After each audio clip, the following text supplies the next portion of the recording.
우리 좌우에 있는 분들과 함께 인사 나누겠습니다. 당신은 하나님께서 사랑하시는 자녀입니다. 이렇게 인사하겠습니다.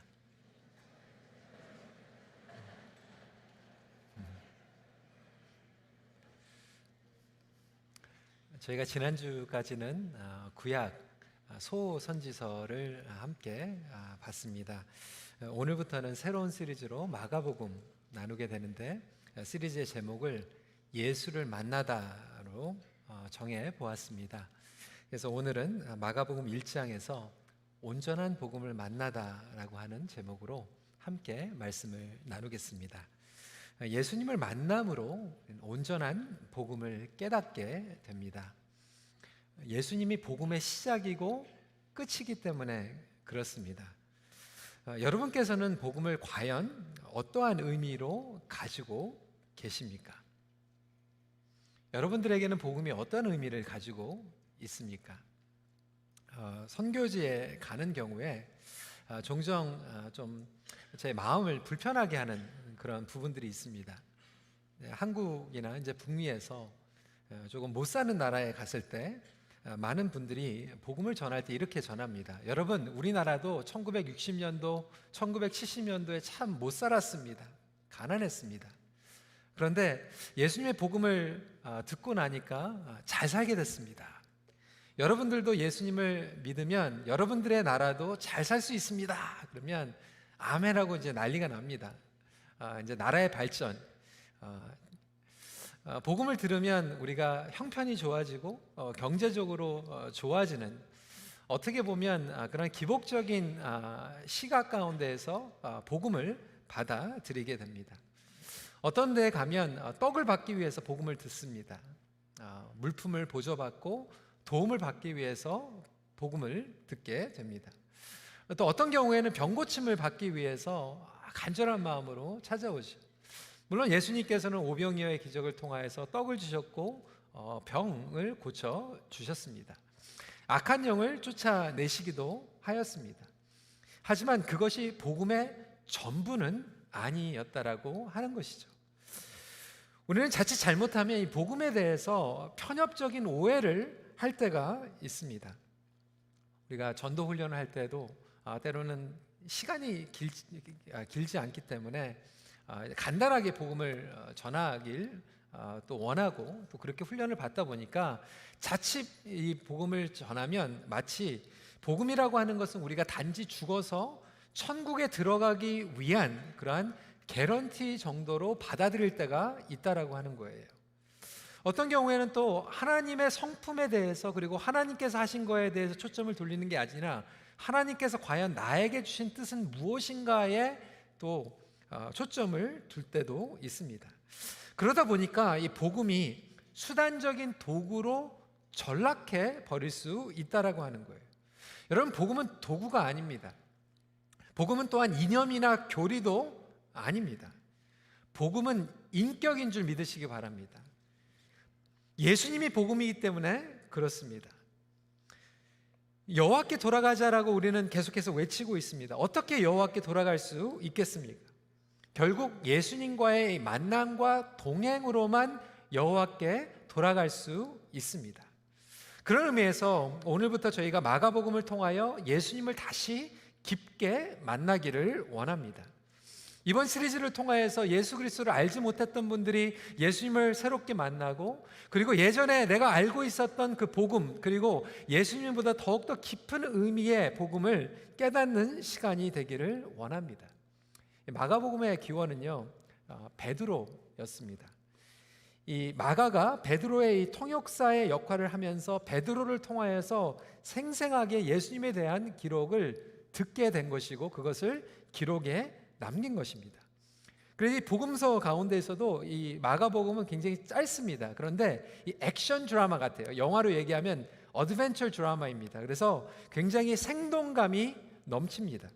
마가복음의 문법은 현재 진행형으로 사용되어 있고, 이 마가가 제일 많이 사용하는 단어가 뭐냐면 즉시라고 하는 단어, 곧, immediately라고 하는 단어를 많이 쓰고 있습니다. 이것을 영국으로 보면 이 마가복음이 3막으로 구성이 되어 있다라고 유명한 이 RT 프란스는 얘기하고 있습니다.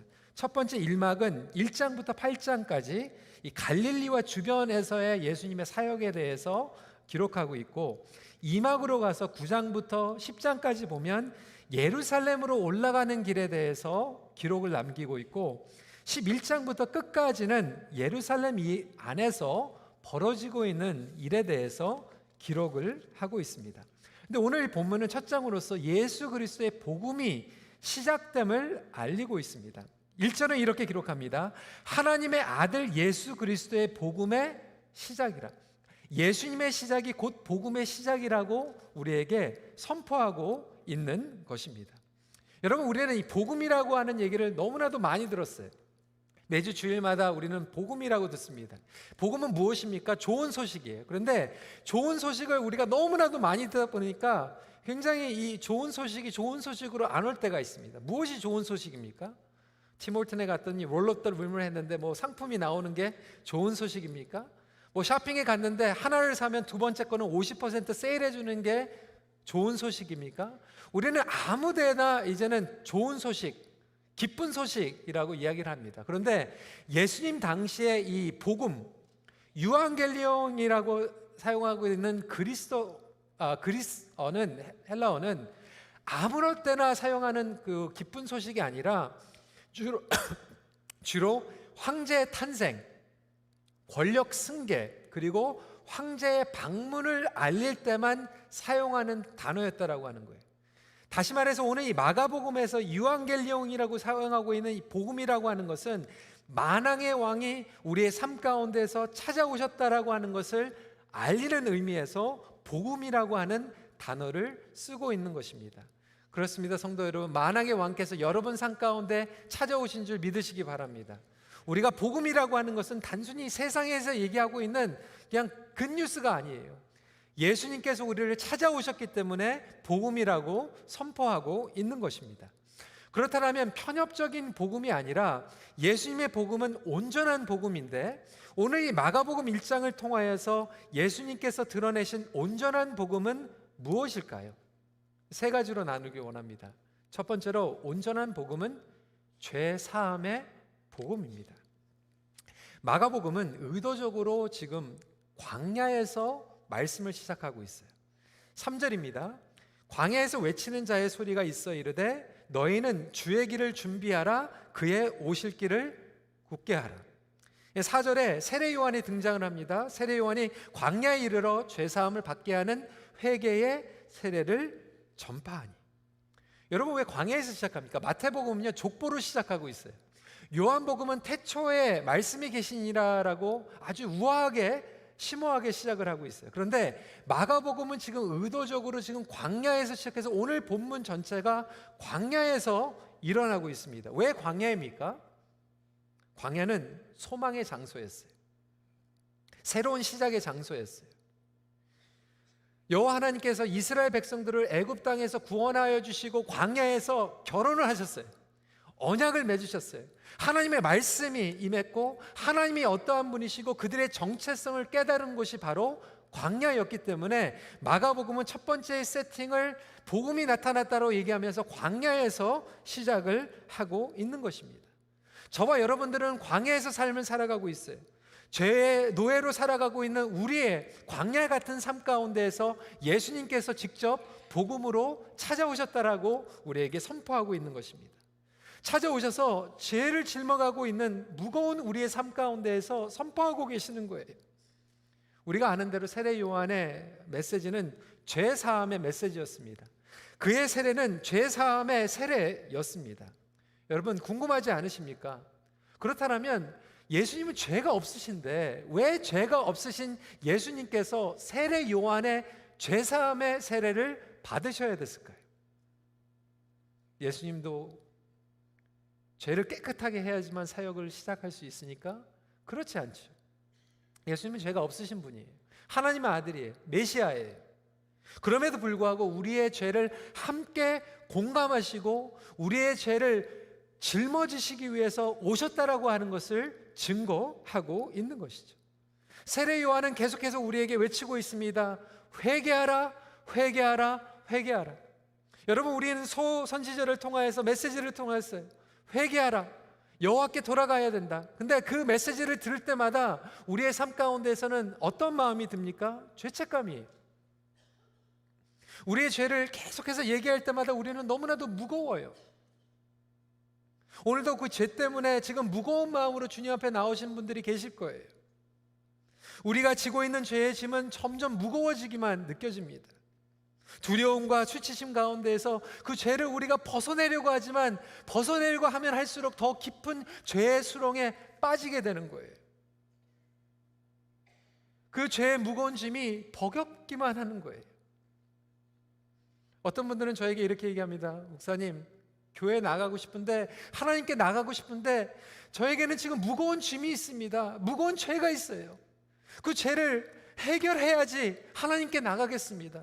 그 죄를 해결해야지 예수님께 나가겠습니다 라고 이야기합니다. 여러분, 그렇지 않습니다. 우리의 힘으로는 절대로 죄를 해결할 수가 없어요.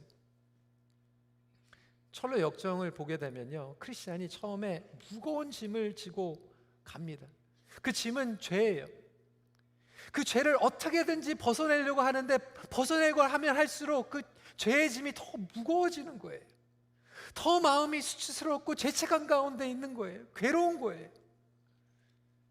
자유롭고 싶은데 더 깊은 수렁에 빠지는 거예요. 그것이 바로 광야를 살아가고 있는 저와 여러분들의 모습이라고 하는 거예요. 근데 복음은 무엇이냐면 우리가 절대로 벗을 수 없고 해결할 수 없는 그 짐을 예수님께서 찾아오셔서 용서하신다라고 선포하는 것이 복음인 줄 믿으시기 바랍니다. 과거의 죄, 허물 때문에 나 자신을 용서할 수 없는 그 괴로움 가운데 있을 때 우리는 하나님 앞에 나갈 수 없다라고 생각하는 거예요. 자격이 없다라고 생각하는 거예요. 우리 자신조차 용서받을 수 없다라고 생각하는 거예요. 그런데 예수님께서는 바로 그 죄를 감당하기 위해서 우리를 찾아오셨다라고 하는 거예요. 여러분, 예수님은 여러분의 연약함을 아십니다. 여러분의 죄를 아세요. 여러분, 그 죄를 혼자서 벗으려고 노력하지 마세요. 절대로 안 됩니다. 셜록 역정에 보니까 이런 글이 나와요. 존 버년이 이렇게 얘기하죠. 크리스찬이 가게 될 큰 길의 양편으로는 담이 늘어서 있었다. 울타리의 이름은 구원이었다. 그러므로 크리스천으로서는 길을 따라 내쳐 달리기만 하면 그만이었다. 그렇다고 마냥 쉽기만 한 건 아니었다. 등에 짊어진 짐이 문제였다. 야트막한 언덕이 나타날 때까지 크리스천은 줄곧 앞만 보고 달렸다. 꼭대기에는 십자가가 서 있고 그 아래쪽에는 무덤이 자리 잡고 있었다. 그런데 언덕을 기어올라 십자가에 이르자 짐 보따리가 등에서 툭 털어져 나가더니 떼굴떼굴 굴러서 무덤 속으로 사라져버리고 말았다. 여러분, 이것이 바로 십자가의 은혜인 줄 믿으시기 바랍니다. 크리스찬이요, 그 짐을 벗어놓고 십자가에 올라갈 수가 없는 거예요. 그런데 하나님께서 말씀하신 거는 그 무거운 짐을 십자가를 붙잡는 순간 우리도 모르게 툭 떨어져서 떼굴떼굴 무덤으로 굴러내려가 사라지고 만다라고 하는 거예요. 여러분, 죄가 없어질 때까지 절대로 우리는 기다리지 못합니다. 그냥 주님 앞에 나오시길 바랍니다. 주님 앞에 나오면 우리도 모르는 순간 그 죄가 벗어져 버려 있는 거예요. 떼굴떼굴 굴러져 가 있는 거예요. 그것이 바로 죄사함의 복음인 줄 믿으시기 바랍니다. 오늘도 죄책감 가운데, 수치감 가운데 혼자서 괴로워하지 마세요. 주님 앞에 나오십시오. 주님께서 여러분들의 죄를 사하여 주실 것입니다. 네, 여러분, 복음은 여기서 끝나지 않아요. 이 죄사함의 복음은 너무나도 우리에게 필요한 복음의 메시지입니다. 그런데 너무나도 많은 복음주의, 그리고 특별히 우리 한국교회에 있는 성도들이 이 복음이 죄사함의 복음 가운데에서만 머물러 있다라고 하는 거예요. 계속해서 죄를 짓고 죄사함을 얻고 그 가운데서 스탁되어 있는 거예요. 그런데 예수님의 복음은 온전한 복음입니다. 두 번째로, 온전한 복음은 재창조의 복음이에요. 오늘 말씀 10절부터 11절 말씀 한 목소리로 읽어볼까요? 시작. 곧 물에서 올라오실새 하늘이 갈라짐과 성령이 비둘기같이 자기에게 내려오심을 보시더니 하늘로부터 소리가 나기를 너는 내 사랑하는 아들이라 내가 너를 기뻐하노라 하시니라. 분명한 것은 복음이 단순히 제사함에 제한되어 있지 않다라고 하는 거예요. 오늘 예수님의 세례를 통하여서 어떤 역사가 일어나고 있냐면 삼위일체 하나님께서 함께 나타나시는 역사가 일어나고 있어요. 성부, 성자, 성령님이 모두 등장하고 있습니다. 지금 마가복음은요, 지금 의도적으로 지금 이 예수님이 세례받고 있는 성부, 성자, 성령님의 등장하시는 출현하는 것을 보여주고 있는 거예요. 왜 그렇습니까? 이것을 지금 창세기의 천지창조와 연결하고 있는 거예요. 여러분, 창세기 말씀을 기억하시는 분들은 창조의 시작을 우리는 알고 있습니다. 창세기 1장 1절부터 3절까지의 말씀이에요. 태초에 하나님이 천지를 창조하시니라. 땅이 혼돈하고 공허하며 흑암이 깊음 위에 있고 하나님의 영은 수면 위에 운행하시니라. 하나님이 이르시되 빛이 있으라 하시니 빛이 있었고. 여러분, 천지 창조가 어떻게 일어납니까? 성부, 성자, 성령님이 함께 역사하시면서 천지 창조가 일어나게 된 거예요.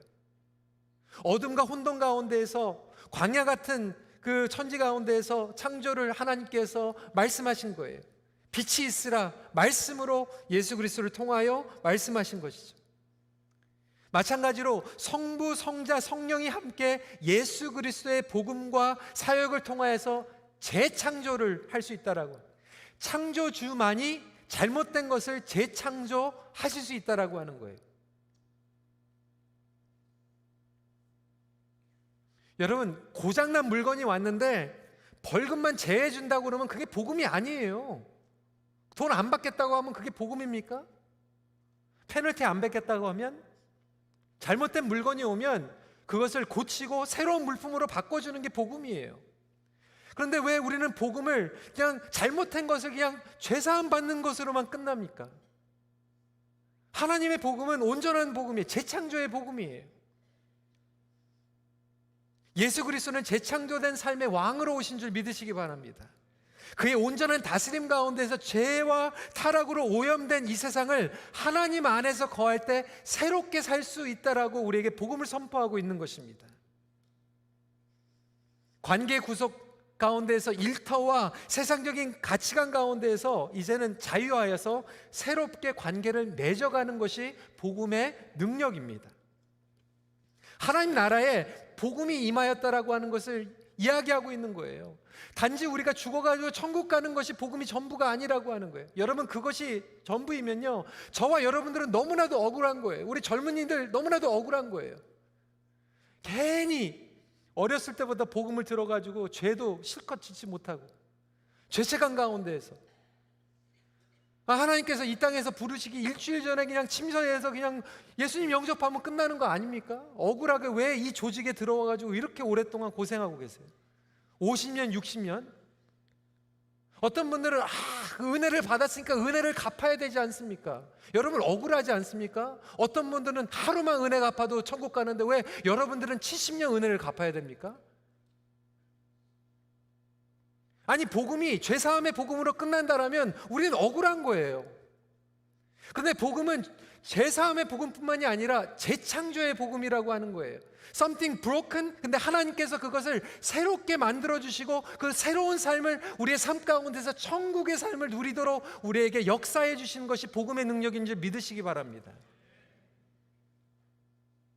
여기에 바로 성령님의 역사하심이 있는 거예요. 성령님께서 우리의 어두운 생각과 혼동되어 있는 생각과 마음속에 빛을 비추시고 말씀하시기 시작하는 거예요. 이 복음의 역사가 재창조 가운데 일어나면 여러분, 우리의 일터가 바뀝니다. 여러분, 왜 우리가 일을 합니까? 죽을 때까지 그냥 먹고 살아야 되니까, 입에 풀칠해야 되니까 이 악물고 그냥 서바이브 하면서 일터에 가는 게 아니에요. 일터에 가는 역할은 하나님의 나라가 우리 일터 가운데에서 드러나길 위하는 마음을 가지고 일터에 가는 거예요. 여러분, 우리가 부부 생활을 왜 합니까? 실수를 했지만 그냥 평생 그냥 이 여자하고 이 남자하고 살아야 되니까 어쩔 수 없구나, 이혼은 못하겠고, 그래가지고 결혼 생활하는 게 아니에요. Something broken, 뭐가 잘못되어 있지만 하나님의 복음이 일할 때 우리의 결혼 생활이, 우리의 부부 생활이, 우리 자녀들이 재창조받는 것을 믿고 그것을 경험하는 것이 바로 우리의 가정 생활인 줄 믿으시기 바랍니다. 공동체도 마찬가지예요. 근데 그것을 느끼지 못하고 누리지 못하니까 우리는 껍데기인 명목적인 그리스도인의 삶을 살아가는 거예요. 이 세상에 명목적인 그리스도인들이 얼마나 많습니까? 이름으로만 믿는다라고 하는 거예요. 제가 예전에도 말씀드렸죠. 몇 년 전 이야기예요. 몇 년 전에 누가 소개를 시켜가지고 머리를 자르러 갔어요. 머리를 자르면서 이제 얘기를 하는 거죠. 혹시 교회 다니시는지, 교회 안 다니면 좀 전도하려고. 교회 다니세요? 그러니까 너무 자신 있게 얘기해요. 교회 다녀요. 그러세요? 어느 교회 다니세요? 큰빛 교회 다닌대요. 제 머리를 자르면서 저를 못 알아보면서 큰빛 교회 다닌다고. 여러분 어디 나가가지고 큰빛 교회 다닌다고 속지 마세요. 요즘은 이제 아주 다들 프로페셔널들 해가지고 교회 이름 되면 이제 귀찮게 안 하니까 큰빛 교회 다닌다고 그러면 그냥 넘어갈 것 같으니까 명목상 큰빛 교인이죠. 이게 극단적인 예가 될 수 있지만 명목상 그리스도인들이 얼마나 많은지 몰라요. 복음의 재창조가 일어나지 않기 때문에 너무나도 무기력한 삶을 살아가고 있는 거죠. 아무런 영향력이 없고 변화가 없고 성장이 없고 성숙이 없는 거예요. 그런데 오늘 이 예수님의 세례를 통하여서 복음은 재창조의 역사라고 하는 것을 보여주면서, 재창조는 언제 일어나면 새로운 자아 인식을 통하여서 드러나게 됩니다. 11절 말씀 같이 읽어볼까요? 시작. 너는 내 사랑하는 아들이라 내가 너를 기뻐하노라 하시니라. 여러분, 우리가 복음을 깨닫게 되면 내가 하나님 안에서 어떠한 존재인지를 알게 되는 거예요. 내가 누구인지를 아는 거예요. 복음은 아는데 내가 누구인지는 모릅니다. 그건 잘못된 복음이에요.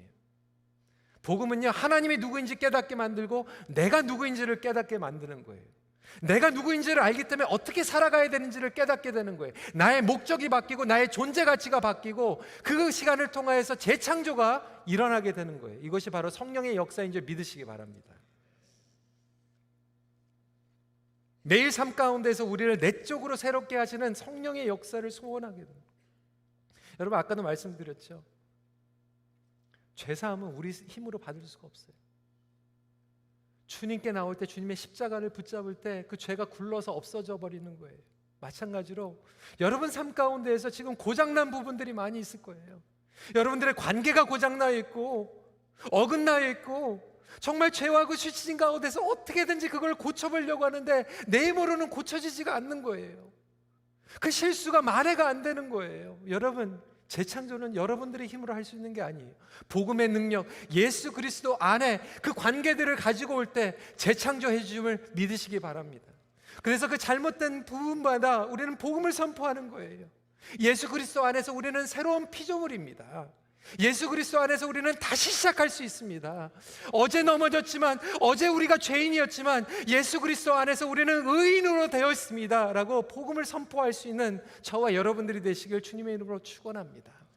그래서 우리는 매일 복음이 필요한 거예요.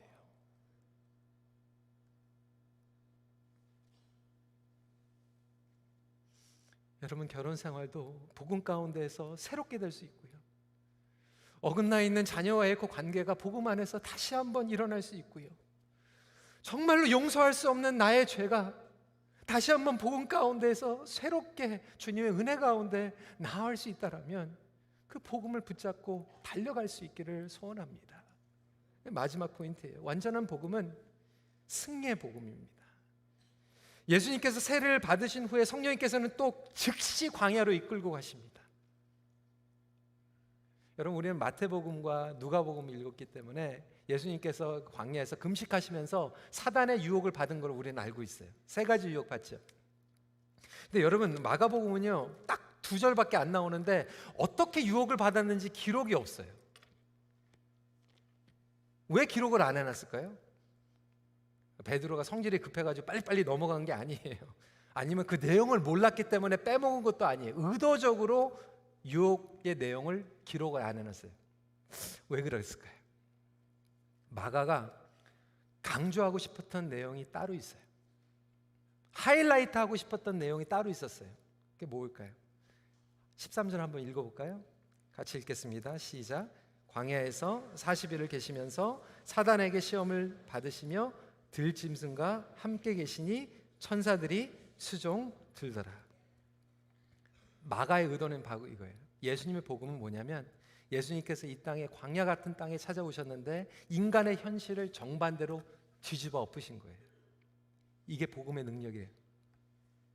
여러분, 소선지자 말씀을 통해서 우리는 공통적으로 드러나는 게 뭐예요? 인간의 죄성이에요. 인간의 연약함이에요. 하나님께서 포로에서 해방을 시켜주셨는데 또 노예 생활로 들어가는 거예요. 다시 세워주셨는데 또 무너뜨리는 거예요. 깨끗게 하셨는데 또 죄를 짓는 거예요. 여러분, 이게 인간의 한계예요. 인간은 넘어질 수밖에 없어요. 스스로 하나님께 돌아갈 수 없는 존재예요. 인간은 누구나 다 쓰러집니다. 떡 때문에 쓰러지고 영광 때문에 쓰러지고 타협 때문에 쓰러지는 거예요. 여기 있는 사람들 중에서 한 번도 쓰러지지 않은 사람은 없어요.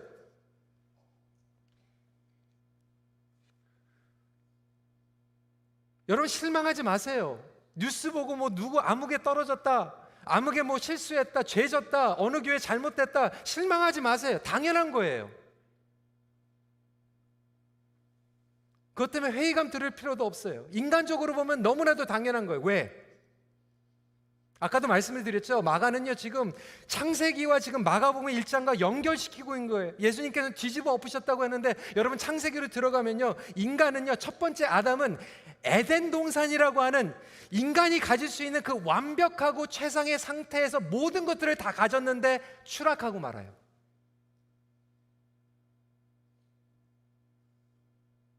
여러분, 뭐가 부족합니까? 그 부족한 거 다 채우면 잘할 수 있을 것 같아요? 아니에요. 채우는 순간 우리는 넘어져요. 돈 생기면 넘어집니다. 명예 생기면 넘어집니다. 에덴 동산 그 모든 것들을 다 가지고 있어도 첫 번째 아담은 무너지는 거예요. 최상의 상태까지 올라가도 우리는 추락합니다.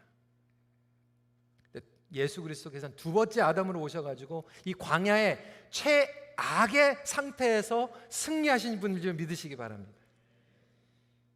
광야 같은 삶이라도, 최악의 삶이라도 예수 그리스도 안에 붙어 있으면 승리할 수 있다라고 하는 것이 복음의 능력이에요. 여러분, 저와 여러분들은 광야 같은 삶을 살아가고 있어요. 여러분, 저와 여러분들이 무너지는 이유는요,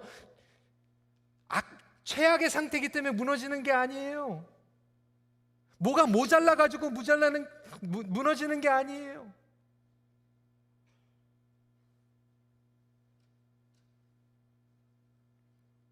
예수 그리스도와 동행하지 않기 때문에 넘어지는 거예요.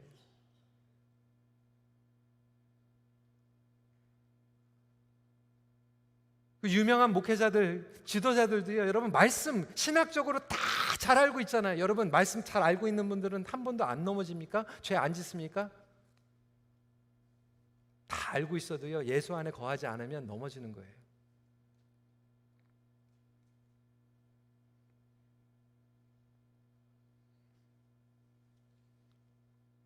성공 올라가 보세요. 쓰러집니다. 오히려 우리가 쓰러질 수밖에 없는 존재라고 하는 것을 붙잡고 예수님과 늘 함께 가는 자들이 예수 안에서 승리를 경험한다라고 하는 것이 복음의 능력입니다. 예수 그리스도 안에서만 승리를 경험할 수 있는 거예요. 여러분, 그래서 마가복음은요, 우리에게 증거하고 있는 거예요. 아담은요, 그 나무 때문에 저주받습니다. 선악과 나무 때문에. 예수님께서는 그 나무를요, 십자가로 우리에게 구원을 베푸십니다. 우리의 축복으로 만들어 주십니다. 여러분, 저와 여러분들이 나의 연약함과 죄 때문에 저주를 받았다고 생각하는 그 영역들이 예수 그리스도에 거하면 십자가의 능력으로 그것이 구원의 통로가 되고 축복의 통로가 되고 다른 사람들에게 쓰임받는 통로로 바꿔주신다라고 하는 것을 마가복음을 통해서 우리에게 보여주고 계시는 거예요. 그것이 바로 온전한 복음인 줄 믿으시기 바랍니다. 성도 여러분, 승리는 무엇입니까? 더 이상 노예로 살아가지 않는 거예요. 자유함을 누리는 거예요. 평강을 누리는 거예요. 최악의 상태에서도 인간적으로 열악한 상황 가운데서 우리는 승리를 경험할 수 있다라고 하는 거예요.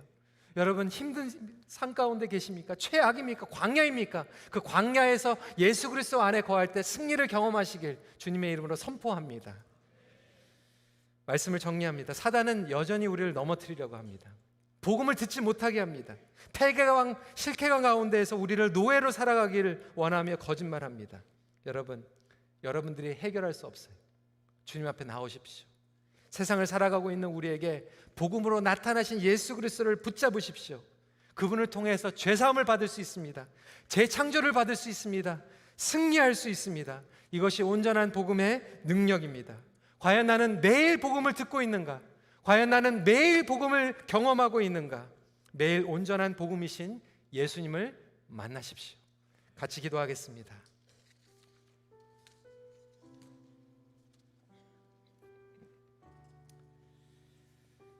사랑하는 성도 여러분, 혹시 여러분들 무거운 짐 아직도 지고 계십니까? 여러분 스스로 그것을 어떻게 해결하려고 하지만 계속해서 더 얹어지는 그 죄책감, 여러분들의 과거의 실수, 돌이킬 수 없는 잘못, 사단은 우리로 하여금 그 정죄감과 죄책감 가운데서 더 무거운 그리고 더 깊은 수렁에 빠지게 만들고 있어요. 여러분 그거 해결할 수 없어요. 해결하지 마세요. 절대로 안 됩니다.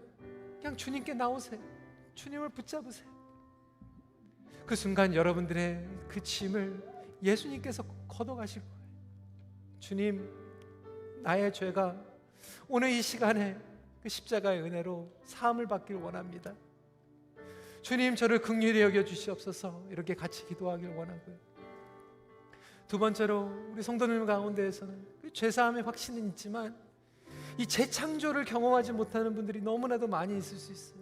삶의 능력이 없고 망가진 것, 잘못된 것 어떻게든지 아직도 복음을 안다고 하면서도 내가 그걸 고쳐보려고 어떻게든지 그걸 픽스해 보려고 안간힘을 다하면서 살아가고 있는, 오늘 주님의 음성을 들으세요. 사랑하는 나의 아들아, 사랑하는 나의 딸아, 너는 내 거야.